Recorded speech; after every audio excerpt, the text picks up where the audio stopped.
দায়িত্বশীল, তোমাদের প্রত্যেককে দায়িত্বশীল, আর তোমাদের প্রত্যেককে তোমাদের দায়িত্ব সম্পর্কে জিজ্ঞাসা করা হবে।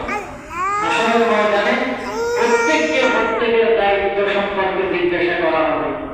আমি এলাকার দায়িত্বশীল, এলাকার সম্পর্কে আমাকে জিজ্ঞাসা করবেন। আমি ইউনিয়নের দায়িত্বশীল, আমাকে শুরু থেকেই বলতে হবে, শুরু থেকেই তাদেরকে বলে গঠন করতে হবে। হঠাৎ বড় হলে একটা আদেশ করলে সে আমার আদেশ মানবে না। এজন্য ঘরের প্রত্যেকটা সন্তানকে, ঘরের প্রত্যেকটা সদস্যকে এমন কিছু শিক্ষা দিতে হবে, কিছু শিক্ষা দিয়ে আমাকে গড়াই দিতে হবে।